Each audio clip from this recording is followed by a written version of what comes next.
Mulabi wa Kyagwe TV nkwaniriza nate olwaleero okubanga okyaliyo nga weekumidde ku TV eno.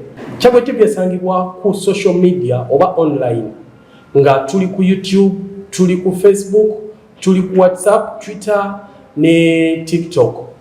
Tulina programu eno eyitibwa Nze nga bwe ndaba nga twogera ku nsonga ez'enjawulo eziba zibaddewo mu ggwanga mu wiiki gye tuba tukubye emabega. Wiiki eno mbaddemu ensonga ez'enjawulo. Tulabye Kabaka ng'akuza amatikkira g'omulundi ogwasatu mu ogumu. Ensonga eno yabadde mu kkanisa e Namirembe era ng'omulabirizi waayo Moses Banja ye yakulembeddemu okusaba.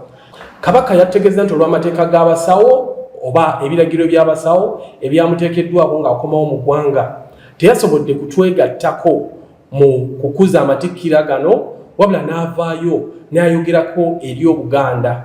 Abantu babadde n'ennyonta y'amaanyi era yabatuusizzaako obubaka obw'enjawulo. N'alaga nno okunyolwa olw'abantu ab'enjawulo abalina ebigendererwa byabwe eby'enjawulo abavuddeyo gye buvuddekaawo n'ebikolwa eby'enjawulo ng'agamba ebimu biyinza okuba nga bigenderere, ebirala nga si bigenderere, naye nga birimu ebigendererwa eby'okuwabya abantu mu Buganda n'okubajja ku nnono. Ekiwendo eky'ebyobufuzi wiiki eno mwe tulabidde abamu ku bavubuka abaasibwa nga beekalakaasa olw'okuwakanya ebikolwa ebyokulya enguzi nga bateebwa ku kakalu ka kooti.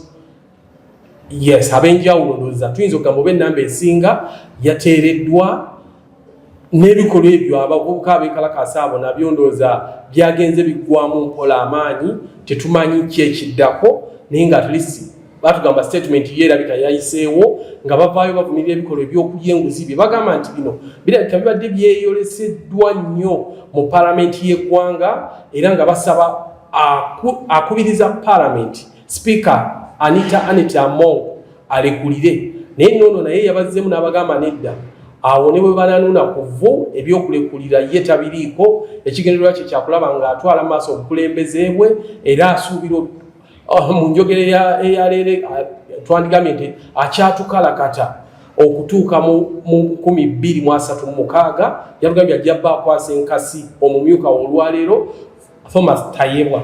Mpozi ate era tubadde tetunajja kumpewo tufunye amawulire nga gatugamba nti ono Deputy Speaker Thomas Tayebwa yasimattusa akabenje n'ababaka ab'enjawulo bwe babadde mu nnyonyi. Mbu babadde bava ku mukolo ogw'okwanjula ogwabadde owa Managing Director wa National Water Silver Mugisha. Naye atuteereddeyo ka tweet ng'agamba nti tebaalumiziddwa, so ne kibanga Katonda tumwebaza olw'okubasimattusa. Obubenje obuzze bubeerawo ennaku zino obadde nga tebuggwa bwe butyo, tugenda okuwulira nti bano baafudde tewali yasimattuse, so Katonda tetuyinza butamwebaza bw'abanga bano basimattuse akabenje kano ak'ennyonyi. Ensonga nnyingi ezikyaliwo era mu wiiki eno omubaka Theodore Ssekikubo yavaayo n'atutegeeza ne babaka banne bwe bali mu nteekateeka eno ey'okunoonya emikono egy'okujja obwesige mu bakamishona ba paalamenti ab'enjawulo. Ne batugamba nti baafunye emikono egisukka ne mu ekyo gye babadde beetaaga. Batulaze nti balina emikono 186 n'olwekyo nga balindiridde bulindirizi paalamenti oba sipiika wa paalamenti okulaba ng'ateeka ensonga eyo ku order paper ya paalamenti, ababaka bagikubaganyeko ebirowoozo bwe kuba kusalawo basalewo oba bano babajjamu obwesigwe oba nedda. Abamu ku bekikwatako be bakamishona ba paalamenti okuli Mathias Mpuuga, ono wa kibiina kya National Unity Platform, agambibwa okuba nga ye mu kwegabanya akawumbi akamu n'obukadde 700 nti ye yavaawo n'obukadde 5 olwo ababaka abasigadde nga bano ba kibiina kya National Resistance Movement NRM bo ne bavaawo n'obukadde bwabwe 4 okuli Prosa Kampulira, Esther Foyochan ne Solomon Sirwani. So embeera bwetyo bweri. Olwaleero mu programu eno Nze nga bwe ndaba nina abagenyi bendi nabo mu studio nga tulina amyuka RDC owa district eno ey'Emukono Mike Segawa, tulina Lauben Senyonjo ngono kansala w'abavubuka ku lukiiko lwa district ey'Emukono. Tugenda kuba tutandika n'ensonga eno eya Theodore Ssekikubo. Parliament oba speaker anaateeka ku order paper ekiteeso kino ekigoba ba commissioner bano. Theodore atugambye nti wadde nga waba waliwo ennaku 14 n'agamba nti olwa dimandi ey'abantu ennyonta y'amaanyi abantu baagala kulaba ng'ensonga eno ereetebwa ku order paper, ababaka baveeyo bagiwagire ensonga eve mu ddiiro. Ndi wa RDC gwe ensonga eno ogitunuulidde otya nga bwe tuzze emyezi gibadde 3 nga tunoonya emikono oba 177 naye myezi 3 ne giggwako? Omu yavaayo n'atugamba nti bannaye nze bannimba ne banteekesa omukono ku petition nga sisomye namu. Yes, ebigenda maaso byogerako ki ku nsonga eyo? Bannakyaggwe TV mubala okubaayo ne leero tukomyewo leero ne musayi muto wange ono Ruben Ssenyonjo musanyusa okulabako ku studio za leero olunaku olwaleero. Kakati batuusizaamu ku speed era nkwebaza wiiki ebadde simbi nnyo mu mawulire endowooza kubaga badde siro okutwaliza awamu. Nange njala okwegattako okwebaza Mukama okutuwonya ebitalo ebinene mu ggwanga okuba nti nawadde Deputy Speaker omukisa ne banne okuba bakyali balamu okusavaivinga akabenje kenya. Nyonyino si nnyangu ya kusavaivinga bweba efunye obuzibu bwonna. Omuntu yali abaddeko mu bwengulaawo nyonyi nebwatuka mukogo mu ebiri yayinza okukubuulira ebiza ebisobola okukola ki okuddawo. Naye twebaza Mukama tukwebaliza ddala Katonda waffe omulungi okuba nti walamula tekirabira bwe kityo tebuli birabudde buno owa Deputy Speaker Thomas Tayebwa. Ensonga ya Ssekikubo theory. Yes. Nno politics nanyuma nno kuba nali simanyi sijja kulimba nti Ssekikubo alimalako n'ekintu ekyo kinawe kyatuke ne tulaba ng'ekimutuddemu ekizitoye nekiraga nti bw'obanga olekyo okulirizaamu n'okiremerako mu politics. Si politics yekka but in this instance ebyobufuzi nga waliwo ensonga gy'olina naye nga erina apiirwa ate gasobola okugyogerera eri abantu esobola okugguka. Kuba Ssekikubo twagamba ffenna yalinga emmundu gye bahayalinza hayadigaana. Waliwo bannaffe abamu baagambanga waliwo ababaka abamu be bakwasa omulimu ogwo ne bagutya ne bagamba Ssekikubo n'akola ki n'agwamba. Leero olabye simanyi mutima gulimu mu mbeera eyo naye okuba nti yasse ebbala ebintu bibeera byonna n'agamba noggoba gino emikono n'aginoonya gumu. Eyo point gyoyogeddeko nayo nkulu nti waliwo n'ekiseero kyatuuka nga waliwo n'abatya okwasosietinga n'emikono egyo. Eyo n'aba mu palamenti n'alaka okutambula ne banne Saaropendi balaka okutambula eggwanga lyonna banoonya ababaka mu gye beekwese. Essaawa zino olw'okuba kati emikono gimaze okuwera ababaka yababagoba olaba basireke bamaliga ate nabali kye bali mu kukola obafuna emikono nga bagifulumya mu kyamawulire bano be basayiniize. Kati tulabyeko ababaka abamu bwe bataddeko akazito wala lwisawanyana babagamba gwasayininga waggwe so gamba eno ensonga y'obukenuzi tujogeddeko ebbanga wano terina kibiina terina langi. Ensonga y'obukenuzi ya ggwanga lyaffe. Omuntu yenna ayimira mu maaso g'abakenuzi asasula omuwendo oguli expensive. Ososasulira okuttibwa kuba abatabo bagagga. Omuntu asitukira mu buwumbi gwe kitwala ky'okuta okukuba ennyondo okufa okuvaawo. Okitegeera waliwo aliwiringa okutta nsubuga Ruben oba Ssegawa nga bamuwadde emitwalo 10 gyokka naye nga akikola ekyo omuntu gw'oyimiridde mu maaso ge gw'oli mu kulemesa obubbi bwaki bwasente. So cost nene osobola okusibwa osobola okukubwa osobola ovumwa osobola okukolebwaki okujolwengebwa oba balaba okunafuya era nga bwempulira tabanja banafuya efforts za president okulwanyisa obukenuzi. Kubanze nzikiriza nti effort yonna kasita omuntu asimbula eddoboozi n'asitula olugalo n'asitula ekigere nga wansi obuli bw'enguzi kino kikulu nnyo nakyo esooka okugerako opoze kitone nnyo ye credibility yoyo alwanyisa oki obuli bw'enguzi si buli muntu agamba nga ebbali bwegamba munno buli muntu agamba mukama nti akkiriza mu Katonda okitegeera ye so njagala eno point tugifule riiru nti abasabi b'enguzi n'abagabi b'enguzi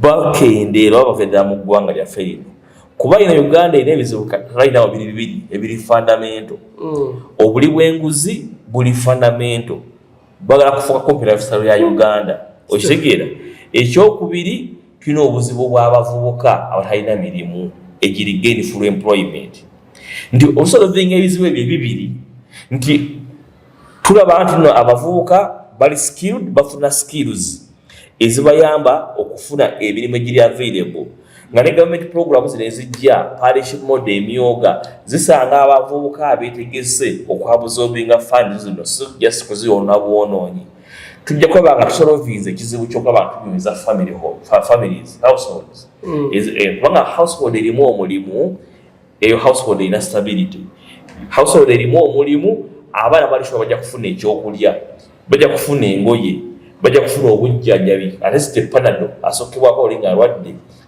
natuka ku ya gavumenti ajja kufuna ebintu ebisookebwako gavumenti okukusanga alina ekukwatirako so tulina effort ezo bbiri naye ng'ekigenda okwempawalinga kino ekisooka kukendeeza leakage eri mu kitabu kya ggwanga nti abantu gye bakoma okukenula akasente akagwa mu kitabu ky'eggwanga kitegeeza tewaliwo sente zimala kuteeka mu bino ebintu ebigenda okuzimba abantu baffe ddala abavubuka baffe essaawa zino abeetaaga okusoma abeetaaga okubanga balamu bulungi abeetaaga skills n'okukulyetinga avenues okufuna emirimu mu ggwanga lino so ene point ya Ssekikubo nze njiwagira ku point eyo njiwagira kubanga discussion ku buli bw'enguzi ku floor ya parliament kijja kutulaga nti abaka ba parliament bafaayo kijja kujjayo documents kubanga buli mwaka auditor general ateeka omukubwebitabo bweguti mu parliament n'alaga sente zibadde zitambula zitya mu bitongole ebyenjawulo mirundi emeka gy'owulidde parliament egamba katutunule mu kitongole kino nti oba gundo n'abonerezebwa mu ngeri bweti lwakosa bubi ssente so osanga ababaka ebyo batuula mu bitongole ebyo ezimenya mu committees wabwe batuulamu essaawa zino era bwe tuwulira nga bifo byakubbiramu ssente bagenda ne banyenyanyenyamuko olusoma kitongole ekyo kirimu obuzibu nga baddukayo nga basika kyebakoze eki kyebasiseeyo tewaliwo kiddako so okulaba nga parliament tutegeera eyimiriddewa ku buli bw'enguzi yepapasi y'ekiteeso kino ng'ofundikira ku nsonga eyo nze ndowooza tulina okuwa ne credit President Museveni oba n'ekibiina ekiri mu buyinza lwaki nti ensonga eno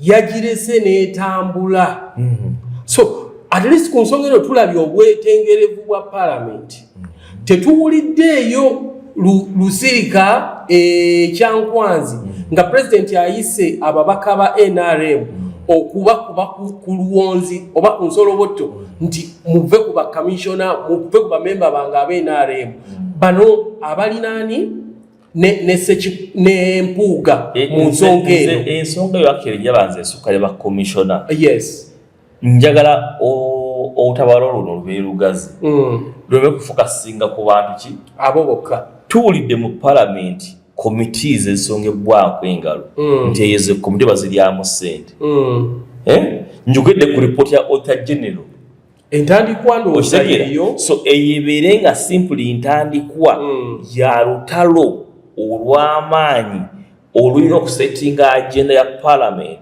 okufokasinga ku bali b'enguzi mu ggwanga muno Ssenyonjo ndowooza otandikiraawo neyanza muganda wange Nsubuga abalabi Bakyagwe TV mwe bali kubeerako era tubeebaza olutatadde okubeera nga mutwala obudde bwammwe mutegeere biki ebigenda mu maaso ensonga ezikutta kati ate oba oli awo tweyongera okwemanyisa mu ntegeera eyo nja kwebaza mukulu wange ate nga deputy RDC Mike Segawa olebyo byayogedde ku nsonga y'omubaka Theodore Ssekikubo olw'emiyaga ne waliwo ekintu kyenyinza otutandikirako kyayogedde mu mbeera eno nga tutunulira nti aliidinze oba guyinza okugamba nti ali ku front ku nsonga eno okusingira ku issue y'abacommissioners abateeberezebwa okubeera nga beegabanya akawumbi akamu ne millions 700. Ekigambo ekyo kikulu nnyo, abateeberezebwa. Ye ayimiridde atya? Manyi nsonga nkulu. Ate kati tokyo kitutte mu Ssekikubo. Kati nze sijja kwogera nnyo kuba obuli bw'enguzi ebbiliyoni emu n'obukadde 700 busente butini nnyo ku trillions omwenda oba 10 ezisuukamu ezalagibwa IGG nti ze zibulankanyizibwa buli financial year. So obusente butini nnyo era n'ogenda otunulira biki abaka bye beegabanya bo nga bo ojja kwesanga nti obwo tebutukana mu kwota zaaziri endala eziyitawo ng'ate nabo bennyini ba benefiting bafunamu. Naye nze ku ndowooza yange ku nsonga eno ffenna tulwanyisa era tuvumirira obuli bw'enguzi. Nabo ogenda otunuulira bakulu baffe abo ensonga ngeri gye bagikuttemu kyobola abamu balowooza nti balina ebigendererwa byabwe ebirala. Gwe bwe weesiba ku busente buno obulala obutini nze nja buyita butini okusinziira kwezi eziyitawo. Sirabangako ku lunaku oba kankubuuze goyinza okuba nga wali olulabyeko olunaku n'olumu ba deputy RDC nga badisikasinga ku nsimbi eziweebwa abaka ba parliament ku fulo.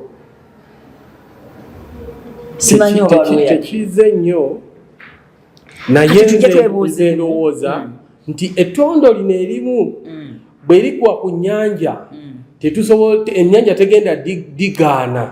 So kino ekitono olwaleero ekikwatiddwako nze ndowooza twandibadde tukiwa credit ne tukireka kitambule tulabe wa gye kiggweera. Simanyi oba gwe ogamba otya. Kati bwogenda ntunuulira embeera eyo manyi ka tulina obitunulira mu angles zonna. Newankubadde bafunye emikono egyetaagisibwa. Yes. Baani abakola order paper ya parliament? Abeera ndowooza speaker ne clerk wa parliament. Bo balina ndowooza ki? Interest ki? Sofa ku bye twakalaba. Ate kati obuvunaanyizibwa bukola order paper ya parliament si bwa Ssekikubo. Ssekikubo obuvunaanyizibwa era bulijjo kye tumutunuulizza kyakulaba nti ababaka anoonya emikono. So emikono bw'agifuna bwe kiremerewa speaker n'agaana ye y'anaabeera responsible. Nze bwe ndowooza. Well, eyo ndowooza yo ne kameno yange nga kituufu gwe nga bw'olaba ye program. Ensonga eno otubanga tuli mu gama tulwanyisa buli bwanguzi nsonga ngazi naye bw'ogenda notunuulira engeri gyekwatiddwamu nawa gyeraga nawa gye tuyinza osuubira essuubi okubeera nga singa kizuulibwa nga ddala kituufu benyigira mu kwegabanya ensimbi ezo ndabawo okubeera nga kigenda flopping ekintu kino. Kitya? Omanyi olwo ebintu bibiri.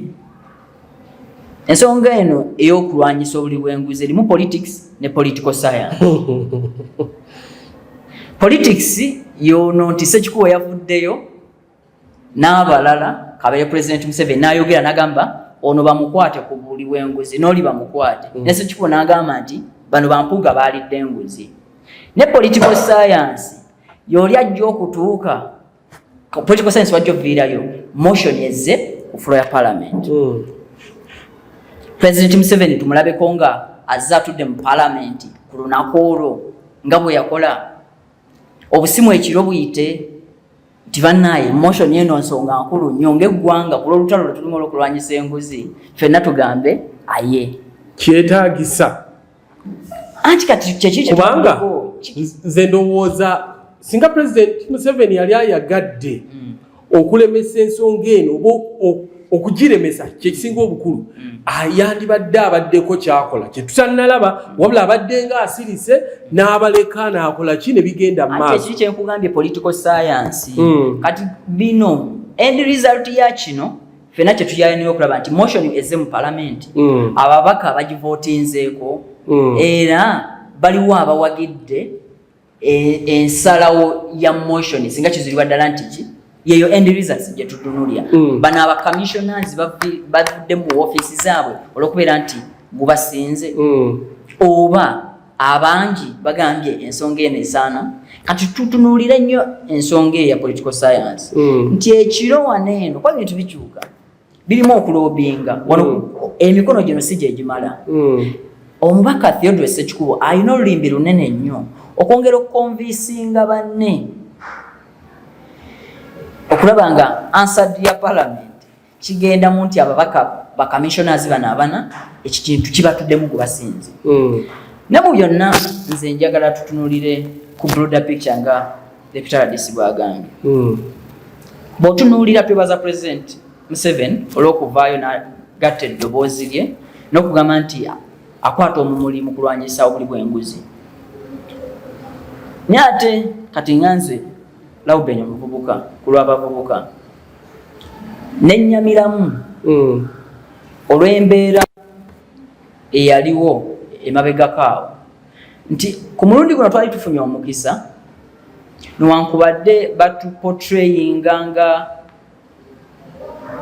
abalina hidden agenda ekitaali kituufu abavubuka bano ku mulundi guno saalabayo munnabyabufuzi yenna ajja ku fronti nti alwanyisa oba akunga kwega abavubuka baali bazze kuyamba ku president okulaba nga twali twongera ddoboozi ku president waffe wa Uganda okulaba nga naffe kubatukirize tugaane bw'ono tunuulira nti ensi eno yonna negyebuva gye bukoma walubeerawo kye tuyita generations era naye bw'abeera ayogera president ayogera ku generation ye naye newabeera nti waliwo generation endala eyetategerekeka bulungi eyakkiriza n'eriibwa era bwe buzibu bwe tulina twaliwo generation y'abakulu baffe baani kati nga General MK n'abalala bonna b'oyinza okutwala bw'ogenda tuya generation eyo nti mu kaseera kano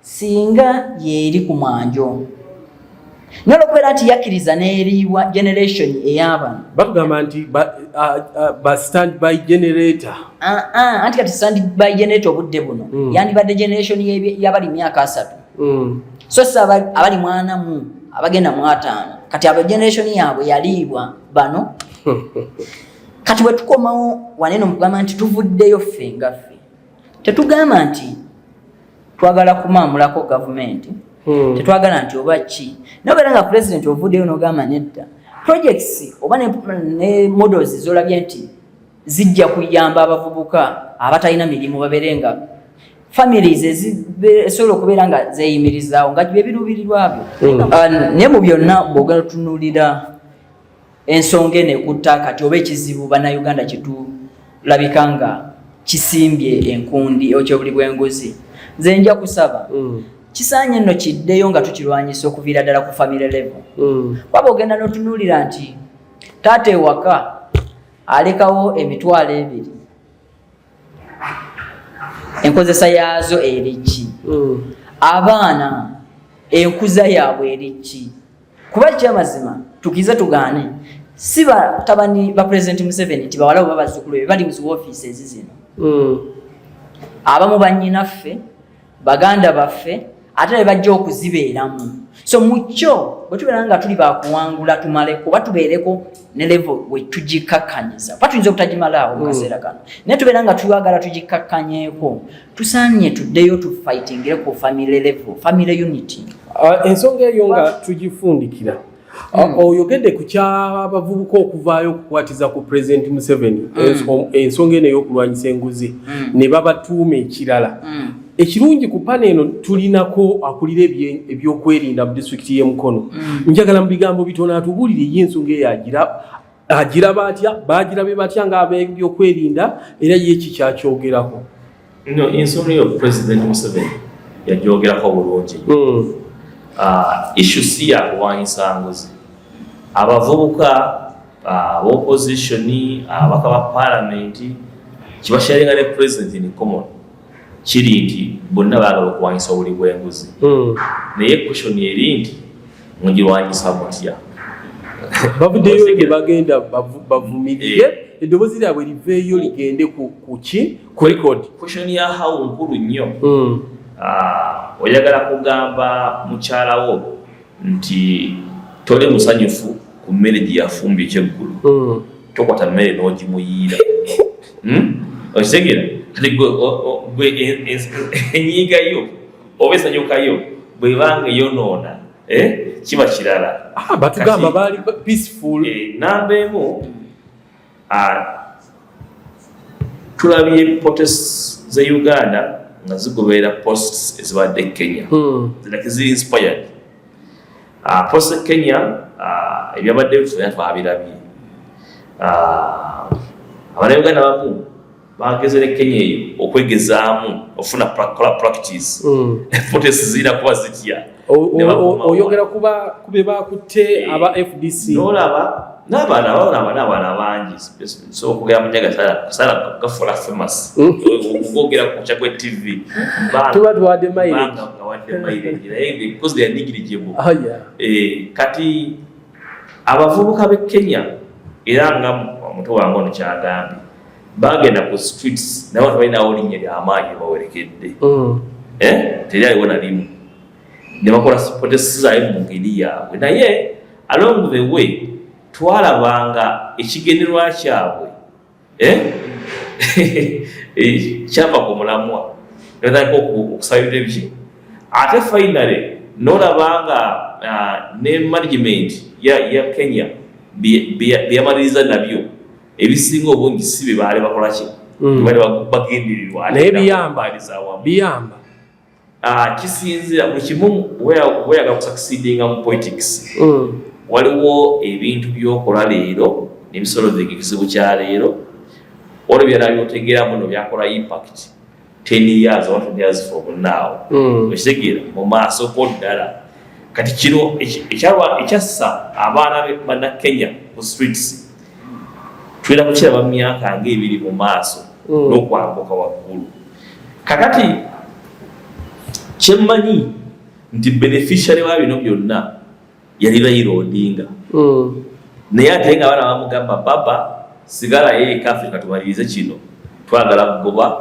Zakayo president we Kenya kawita Zakayo okitegeera kakati wane Uganda abaana be bajja number 1 beerabira nino circumstances ze Kenya nezawo zanjawulo nnyo ddala action omuvubuka ali e Kampala olwokuwasa okulinnya ennyonyi n'agenda e Nairobi mu dakiika 45 n'akomawo ekawungeezi kimusooka muno wano weewamu naye nga nga si weewamu lyayitiza obulamu bw'abavubuka bannakenya n'abannayuganda bwanjawulo kati tuzze wano omanyi munno mpise ku muto wange ono mutabani wange ono owali ku restaurant Senganya yabadde nnuma balizo omugamba Ruben ngulira yesowa n'agingulira n'enjiriya oba ngamba nywa mukachai okitegeera omanyi munno e Kenya mugenda out nga mwine mukwano gwe muti nalya gwe ngotulwa woti yina abaya namalo kwera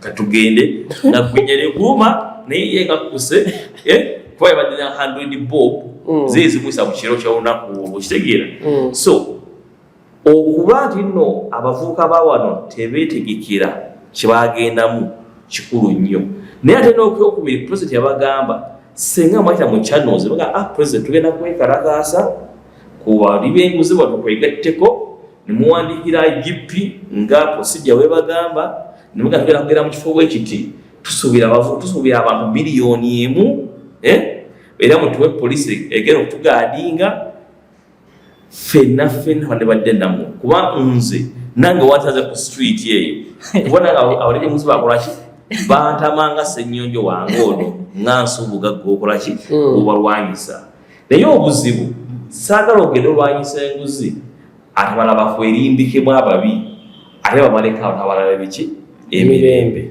kubanga badde ku street obadde olabye nga kimidde nanyini hoteli yawe nangamba waba business yakuzi ne erisiro okitegeera esente tezikola ki tesitambula bulungi. Ffenna bali mu business, ndi businessman nkimanyi. Okiraba kati emanga ndi mukubirira maleko omwezi nfuneyo okwewa kiri 5 oba 2 ndabe nga nziriza omwezi guno. Bwe nojja n'ofuutuka eri tonneebuuza na kunneebuuzaako tofuddira ku mbeera yange n'oggalawo street. Famire yange ozalina kulya ku ggwe. In Uganda, Kampala, Metropolitan Kampala, Wakiso, Kampala ne Mukono, tuli milioni 5. Okitegeera? Abantu abali mu area eyo bwe muli milioni kagambe emu abaagala okwekalakaasa. Olowooza kufa milioni ennya kiki tulowooza? Oba ng'obusungu bulaba okumala okunzijjako nzala Livelihood yange yonna. Nti musabe kololo ku Sunday. Okitegeera? Ku ssaawa 4 ez'okumakya mugabira kukola laale egenda okuvumira abali beki abali b'enguzi. So nanga ojja kuba nammwe Senyonyi ugamba ki mu dakiika emu. Nja kwebaza mukulu wange ebigambo byayogedde naye omanyi olwo ekigambo kyenzijjemu byayogedde byonna ekintu kya reality. Kati bw'obeera otunuulidde ebintu nga bwe bitambula ti ekyamazima kiri nti byayogedde byonna bwe byandibadde bikolebwa nti wandiikira office zonna eziri concerned zibakkiriza naye ffenna tukimanyi engeri ebintu gye bitambulamu. Bangi basabyeko olukusa bakole ebintu ebyenjawulo ng'ate ebisinga bigatta ku ggwanga lino.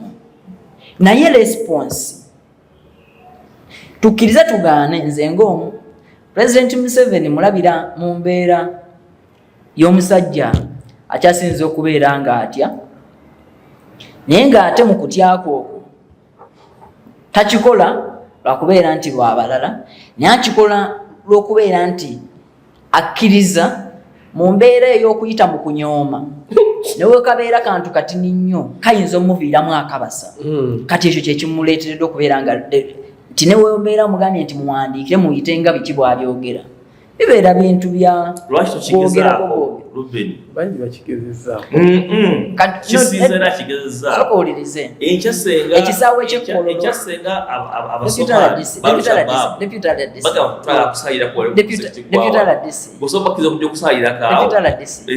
ekisaawe ky'ekkololo buno obudde kiriko ki walonera biki ebirala bigenderawo mu maaso. National Unity Platform yakamala okusaba ekulizeewo gundi bagambye nedda ati efomula eyo kati pulaza omuntu oli gwe tugamba nti tudiringe naye newankubadde yesu akutta omumuli naye kyeki kyengambye nti tanyooma ate ye atya akimanyi nti naye akantu akati ak'okunyooma naye fyonna tulina okukimanya. Mukulu wange Deputy RDC bw'ogenda otunuulira n'obeera ogambye Mukono yo Greater Kampala eno ne mu Uganda yonna bw'ogenda n'otunuulira ebibalo bikulaga nti over millions 4 ez'abavubuka tebali mu field ya mirimu. They are not employed, they are not in entrepreneurship, that is business. No, they are bali mu training. Kiki ekitegeeza nti mu mbeera eyo singa ekyo tukireka nekitambula bwe eyo bomu eryawo ng'essaawa yonna yonna ejja kubwatu kuba mwagala oba temukola ki temwagala nja kukotingayo akantu kamu kati nnyo akasembayo nga ka reality. President Museveni yali Ishaka mu Bushenyi district, I think zalinakoze mwezi nga 16 July 1979. N'agamba nakola statement eno Museveni yali ayagala kutwala buyinza. Agamba a government that subjects its citizens to humiliation and disparate solutions is not worthy the same and should hence be removed. It was the violation of this cardinal principle by Idi Amin that forced Ugandans to take arms to liberate their motherland. Solutions wabeera nga azituwadde era yaziriidinze naye ng'ate tuzitwala okubeera nti zakwogerako bwogezi nga si zakutegeeza nga gwogamba tuba tulwanyisa obuli bw'enguzi otuyise benna bannayuganda tusitukiremu nga ffe abamu tuvuddeyo olw'okubeera nti ffe bagenda okubeera nga tusafalinga implications zonna ezigenda ovaamu emyaka 10 okuva kati pawe tubeera tugambe tutumye ku myaka